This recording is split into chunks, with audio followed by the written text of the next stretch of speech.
അപ്പോൾ സ്മാർട്ട് ഫോണിൻ്റെ കാര്യത്തിൽ തണുത്തുറഞ്ഞ ഫെബ്രുവരി മാസത്തിന് ശേഷം സ്മാർട്ട് ഫോണിൻ്റെ കാര്യത്തിൽ തണുത്തുറയാത്ത മാർച്ച് മാസം വരാൻ പോവുകയാണ്. അതെ, അപ്പോൾ ഈ മാസത്തിലുള്ള അപ്കമിങ് സ്മാർട്ട് ഫോൺസിനെ പറ്റി നമ്മൾ ഈ ഒരു വീഡിയോയിൽ പറയാൻ പോകുന്നത്. അപ്പം ഇതിനകത്ത് സത്യം പറഞ്ഞാൽ അത്യാവശ്യം നല്ല കുറച്ച് അപ്കമിങ് ഫോൺസ് വരുന്നുണ്ട്. എനിക്ക് പേഴ്സണലി എക്സൈറ്റ്മെൻ്റ് ഉള്ള 1-2 ഫോൺസ് ഉണ്ട്. I am happy. എനിവേ എല്ലാ ഫോൺസിനെ പറ്റി നമുക്ക് ഡീറ്റെയിൽ ആയിട്ട് സംസാരിക്കാം. അപ്പം ചാനൽ ഇഷ്ടപ്പെട്ടാൽ സബ്സ്ക്രൈബ് ചെയ്യുക. എന്തായാലും ലാസ്റ്റത്തെ 2 വീഡിയോയ്ക്ക് നിങ്ങൾ തന്ന സപ്പോർട്ട് വളരെ വലുതാണ്. താങ്ക്സ്. അപ്പോൾ ശുഭകാര്യത്തിന് മുമ്പ് സാംസങ്ങിൽ തുടങ്ങേണ്ടതാണ് തന്നെ. സാംസങ്ങിൽ തുടങ്ങുകയാണ്. സാംസങ്ങിൻ്റെ A35, A55 തുടങ്ങിയ 2 ഫോണുകൾ വൈകാതെ ഇന്ത്യയിൽ ലോഞ്ച് ചെയ്യുന്നതായിരിക്കും. 6.7 ഇഞ്ചിൻ്റെ ഒരു AMOLED ഡിസ്പ്ലേ ആയിരിക്കും. Exynos 1480 ചിപ്സെറ്റ് ആണ്. 50 മെഗാ പിക്സൽ ഒരു പ്രൈമറി ക്യാമറ, 12 മെഗാ പിക്സൽ അൾട്രാവൈഡും 5 മെഗാ പിക്സൽ തന്നിട്ടുണ്ട് കേട്ടോ. എനിവേ 5000 mAh ബാറ്ററി, 25 വാട്ട്സിന്റെ ഫാസ്റ്റ് ചാർജർ. ഈ 2 ഫോൺസും വൈകാതെ ലോഞ്ച് ചെയ്യുന്നതായിരിക്കും.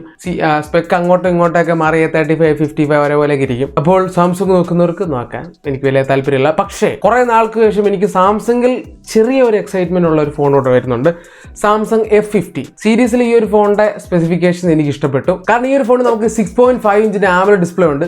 മീഡിയാടെക്കിന്റെ Dimensity 6100+ എന്ന ചിപ്സെറ്റും ഉണ്ട്. കൂടാതെ തന്നെ 50 മെഗാ പിക്സൽ ട്രിപ്പിൾ ക്യാമറ സെറ്റപ്പും ഉണ്ട്. One UI 6.1 ആണ്. മാർച്ച് 4-നായിരിക്കും ഇതിന്റെ ലോഞ്ച്. ഈ ഒരു ഫോൺ എക്സൈറ്റ്മെന്റ് ഉണ്ടെന്ന് ഞാൻ പറയാൻ കാര്യം, ഒന്നാമത്തെ കാര്യം ഇതിനകത്ത് AMOLED ഉണ്ട്. കൂടാതെ തന്നെ അത്യാവശ്യം വലിയ കുഴപ്പമില്ലാത്തൊരു ചിപ്സെറ്റാണ് വെച്ചിരിക്കുന്നത്. അതായത് ഈ ഒരു ഫോണിന്റെ പ്രൈസ് റേഞ്ച് 15,000 താഴെയാണെന്നാണ് പറയുന്നത്. 15,000 താഴെ ഈ സ്പെസിഫിക്കേഷൻ ഈ ഒരു ഫോൺ ഇറക്കുവാണെങ്കിൽ വളരെ നല്ലൊരു കോമ്പറ്റീഷൻ ആയിരിക്കും. അറ്റ്ലീസ്റ്റ് കുറെ സാംസങ് ലവേഴ്സിന് സാംസങ് ഫൈനലി ഇപ്പോൾ എടുക്കാം. ഫൈനലി എനിക്കും സജസ്റ്റ് ചെയ്യാൻ പറ്റും. കാരണം ഇത്ര നാൾ ഞാൻ ഒരിക്കലും അണ്ടർ 20,000 സാംസങ് പറയാറില്ല. ഈവൻ അണ്ടർ 25,000 പറയാറില്ല. ആകെ പറയുന്നത് സാംസങ് S21 FE ആ സാധനമൊക്കെ പറയാറുള്ളൂ. S22 S സീരീസ് മാത്രമേ കൂടുതൽ പറയുള്ളൂ. കാരണം ബഡ്ജറ്റ് വെറും പൊട്ട ഫോൺസാണ് ഇവർ ഇറക്കുന്നത്. ഇവർ പിന്നെയും ആൾക്കാരെ പറ്റിച്ചുകൊണ്ടിരിക്കും. കാരണം ബ്രാൻഡ് വാല്യൂ വെച്ച് വിറ്റ് പോകും, അത് വേറെ കാര്യം. പക്ഷേ അതിനകത്തൊന്നും ഇല്ല.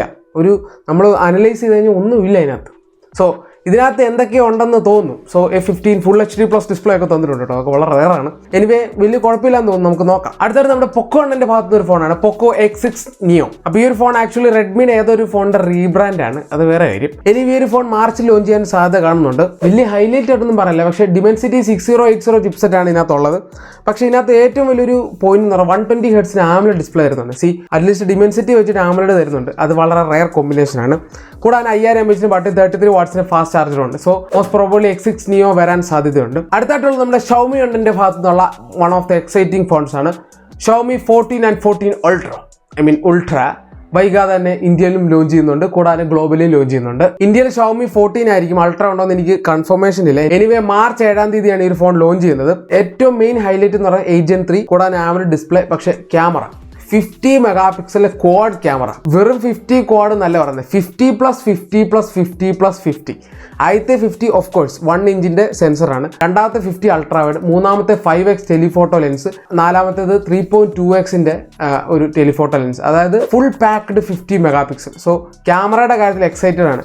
ഇപ്പം നിലവിലത്തെ ഒരു സാഹചര്യത്തിൽ ഐഫോണിനേലും better black and white photos എടുക്കുന്നത് ലൈക്ക പവർ ചെയ്ത Xiaomi ആണെന്നാണ് പറയപ്പെടുന്നത്. കാരണം അവരിറക്കിയ ഈ അടുത്തിടയിൽ ഇറക്കിയ എല്ലാ ലൈക്ക ട്യൂൺഡ് ഫോൺസിൻ്റെ ബ്ലാക്ക് ആൻഡ് വൈറ്റ് ഒരു രക്ഷയില്ല. സോ ബ്ലാക്ക് ആൻഡ് വൈറ്റ് ലവേഴ്സിന് നോക്കാവുന്നതാണ്, മീൻസ് ഫോട്ടോ ലവേഴ്സ്. അപ്പം ഇത് നമുക്ക് നോക്കാം. എക്സൈറ്റിംഗ് ആണ്. പക്ഷേ 14 അൾട്രയിലാണ് ഈ സെറ്റപ്പ് എന്ന് അറിയത്തില്ല. എനിവേ 14 ഇന്ത്യയിൽ ലോഞ്ച് ചെയ്യുന്നതാണ് ഏറെക്കുറെ കൺഫേം ആയി കഴിഞ്ഞു. പക്ഷേ അൾട്രയുടെ അറിയത്തില്ല. അടുത്തായിട്ട് ഞാൻ അടുത്ത മാസത്തേക്ക് എക്സൈറ്റഡ് ആയിട്ടിരിക്കുന്ന ഒരു ഫോണാണ്.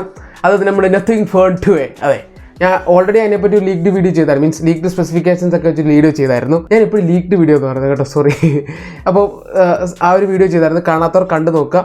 കുറെ സപ്പോർട്ട് കിട്ടിയൊരു വീഡിയോ ആണ്. എനിവേ അപ്പം of course Dimensity 7200 Pro OLED display, 50 mega pixel camera, 5000 mAh battery, ഇങ്ങനത്തെ സെറ്റപ്പ് ഒക്കെയാണ്. എന്തായാലും നോക്കാം. വളരെ എക്സൈറ്റഡ് ആണ്. 25,000 അടി വരുന്നതാണ് അണ്ണൻ തള്ളിയിരിക്കുന്നത്. I mean കളണ്ണൻ. നോക്കാം കളണ്ണൻ എത്ര തള്ളുന്നുണ്ടത്. കാരണം മാധവണ്ണൻ്റെ അത്രയും വന്നിട്ടില്ല. എന്തായാലും നോക്കാം. അടുത്തായിട്ട് നമ്മുടെ ടെക്നോ അണ്ണൻ്റെ ഒരു ഫോണിനെ പറ്റി ഒരു ഡീറ്റെയിൽ ആണ്. ഫോൺ ലോഞ്ച് ചെയ്യുമെന്ന് വെച്ചാൽ ഇന്ത്യയിൽ ലേറ്റ് ആകും. പക്ഷേ MWC അടുത്ത ഈ മാസത്തിന്റെ ലാസ്റ്റോട് കൂടെ തുടങ്ങും. MWCക്ക് കുറേയേറെ ഫോൺസിന്റെ പ്രോട്ടോടൈപ്പും കുറേ വരുന്നുണ്ട്. അപ്പോൾ അതിനകത്ത് ടെക്നോയുടെ തന്നെ റോളബിൾ കോൺസെപ്റ്റുള്ള ഫോൺ വരുന്നുണ്ട്. ഇവരാണ് ഇപ്പം ചീപ്പസ്റ്റ് ഫോൾഡബിൾ തരുന്നത്. അപ്പോൾ കൂടെ ഇവർ റോളബിളിലേക്ക് കൂടെ ഒരു പ്രോട്ടോടൈപ്പ് ഇറക്കുകയാണ്. വളരെ നല്ല കാര്യം. കാരണം ആ ഒരു ലെവലിലുള്ള ബ്രാൻഡ് ഒരു റോളബിൾ വരെ ചിന്തിക്കുന്നുണ്ട്. ബാക്കി ഇവിടെ കുറേ എണ്ണം എന്തൊക്കെ കാണിക്കുന്നത് എനിക്കെന്നെ മനസ്സിലാകുന്നില്ല. എനിവേ നോക്കാം. റോളബിൾ ഡിസ്പ്ലേ കൊള്ളാം. മേ ബി അവരുടെ അടുത്ത ജനറേഷൻ ഫോൾഡും ഇറക്കും. അടുത്തായിട്ടാണ് ഞാൻ അടുത്തായിട്ട് എക്സൈറ്റഡ് ആയിട്ടിരിക്കുന്ന ഫോൺ ഐക്യൂന് സ്വന്തം IQ Z9 5G. ഇത് എപ്പോഴും മാറിപ്പോകും. Z9 5G, Z9 എന്നൊക്കെ പണ്ട് പറയായിരുന്നു. ഞാനത് പറഞ്ഞപ്പം ഏതോ ഒരു ബ്രോ കമൻറ്റ് ചെയ്തു, bro British and English accent ഇതിൽ ഇങ്ങനെയല്ല, ഇംഗ്ലീഷ് ആണെങ്കിൽ ബ്രിട്ടീഷ് ആണെങ്കിൽ Z അങ്ങനെയൊക്കെയാണ്. പക്ഷേ എനിക്ക് എന്തായാലും തോന്നുന്ന പോലെ പറയാനായിട്ട് തോന്നുന്നു. എനിവേ Z9 വരുന്നുണ്ട്. അപ്പോൾ Z9ൻ്റെ പ്രത്യേകത എന്ന് പറഞ്ഞാൽ താങ്ക്ഫുള്ളി അതിനകത്ത് സ്നാപ്ഡ്രാഗൺ 7 Gen 3 ഉണ്ട്. അതെ, നമ്മൾ ഓൾറെഡി 7 Gen 3 പറ്റി വീഡിയോ ചെയ്തത്. അന്ന് ഞാൻ വളരെ എക്സൈറ്റഡ് ആണ്. ആ ഒരു ചിപ്സെറ്റിൽ ഒരു ഫോൺ ഇറങ്ങിയിരുന്നെങ്കിൽ സന്തോഷിച്ചു പോയിരുന്നു. പക്ഷേ ഫൈനലി അത് നടക്കുകയാണ്. 7 Gen 3 മിക്കവാറും Z9 വരുന്നത്. പിന്നെ ഓഫ് കോഴ്സ് 6.7 ഇഞ്ചിന്റെ OLED ഡിസ്പ്ലേ ഉണ്ട്. ഇവിടെ 50 മെഗാപിക്സൽ IMX882ന്റെ സോണി സെൻസർ ഉണ്ട്. അതൊരു നല്ല അഡ്വാൻറ്റേജ് ആണ്. കാരണം ട്രാക്ക് മാറ്റുകയാണ് IQ. ഇത്രയും നാളും ചിപ്സെറ്റ് എല്ലാം സെറ്റാണ്. പക്ഷേ C സീരീസിന്റെ പ്രശ്നം ക്യാമറ അത്ര വെടിപ്പല്ല. C5ന്റെ നല്ലതായിരുന്നു, C3യുടെ നല്ലതായിരുന്നു. പക്ഷേ 6 തൊട്ട് അങ്ങ് തകർച്ചയാണ്. 7 Pro എൻ്റെ ഒരു കൂട്ടുകാരൻ എടുത്തിട്ടുണ്ട്. അപ്പം അവൻ പറഞ്ഞത് മീൻസ് നോർമലി വലിയ കുഴപ്പമില്ലാത്ത ഫോട്ടോസ്, പക്ഷേ ഇതിനകത്ത് സ്നാപ്ചാറ്റിനൊക്കെ ഭയങ്കര മോശമായിട്ടുള്ള സ്നാപ്പ് ഔട്ട്പുട്ടൊക്കെ കിട്ടുന്നത് അവൻ പറഞ്ഞു. സോ ക്യാമറ എന്നാലും അവൻ പോക്കോ യൂസർ ആയിരുന്നു. അതിൻ്റെ ക്യാമറ ആ സമയത്ത് അടിപൊളിയായിരുന്നു.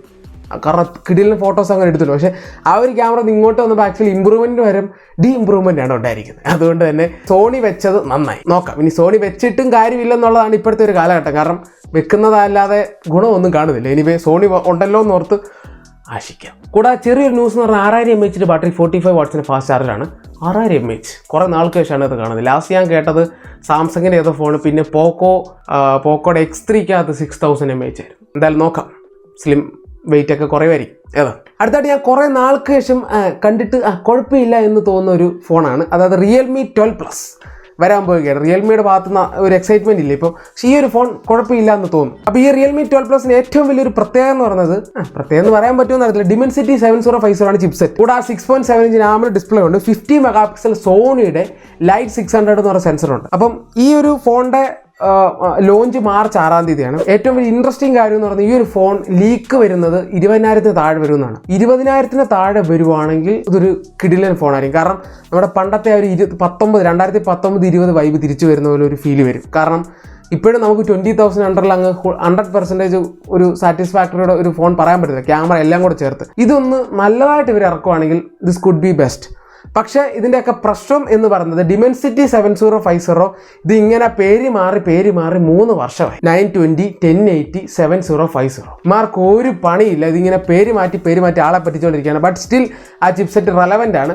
പക്ഷേ ഇനി 20,000 മേളിൽ ഇറക്കുവാണെങ്കിൽ മോശമാണ്. ഇപ്പം മോട്ടോ എഡ്ജ് 14 ആണ് ഇപ്പം ഈ ഒരു ചിപ്സെറ്റിൽ കത്തി നിൽക്കുന്നത്, ഇപ്പോഴും കത്തുന്നുണ്ട്. പക്ഷേ ഇത് 20,000 താഴെ വെച്ചാൽ മാത്രമേ ഗുണമുള്ളൂ. 20,000 മേളിൽ കൊണ്ട് വെച്ചാൽ C9 അല്ലെങ്കിൽ വേറെ നത്തിങ് ഒക്കെ നോക്കാം. അതായിരിക്കും മേ ബി 25,000 അടി വന്നത്. സോ 20,000 അടിയിൽ വരുവാണെങ്കിൽ this could be one of the suggestible phone. അടുത്തായിട്ട് കൊപ്പോ വിക്കോയിൽ നിന്നാണ്. ഇതിനകത്ത് കൊപ്പോടെ എനിക്കറിയത്തില്ല, വിക്കോ ഉണ്ട്, വിവോ V30 സീരീസ് വരുന്നുണ്ട്.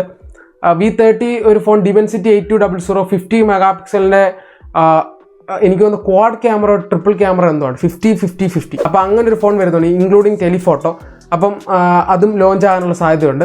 പക്ഷേ ഞാൻ ആദ്യമായിട്ടൊരു കാര്യം വിവോ ഒപ്പോയെ പറ്റി ഒരു കാര്യം ഞാൻ പറയുകയാണ്. കാരണം ഞാൻ മനസ്സിലാക്കിയെടുത്തോളം വിവോയുടെ ഒപ്പോയുടെ ഫോൺസിന് ക്വാളിറ്റി ഉണ്ട്, അത് വേറൊരു സത്യമാണ്. അത് ഞാൻ അംഗീകരിച്ചേ പറ്റുള്ളൂ. കാരണം നമ്മളെപ്പോഴും ഈ രണ്ട് ബ്രാൻഡിനെ ട്രോളാറുണ്ട്, കാരണം പ്രൈസ് അത്ര മാച്ച് അല്ലെന്ന് പറഞ്ഞു. ആദ്യമായിട്ട് ഇതിൻ്റെ ക്വാളിറ്റിനെ പറ്റി ഞാൻ കേട്ടപ്പോൾ കൂടുതൽ ആൾക്കാരുടെ ഫോണുകൾ ലാസ്റ്റ് ചെയ്യുന്നുണ്ട്. ഇപ്പോൾ എൻ്റെ ഫ്രണ്ടിന് ഒരു ഒപ്പോയുടെ ഫോണുണ്ട്, അത് ലാസ്റ്റ് ചെയ്യുന്നുണ്ട്. വിവോയുടെ ഫോണിന് ലാസ്റ്റ് ചെയ്യുന്നത് അത്രയും കംപ്ലൈൻറ്റ് റേഷ്യോ കുറവാണ്. അപ്പം അതൊന്ന് പറയണമെന്ന് തോന്നി. ബട്ട് സ്റ്റിൽ ഞാൻ റെക്കമെൻഡ് ചെയ്യുമെന്ന് വെച്ചാൽ ഓഫ് കോഴ്സ് ഇല്ല.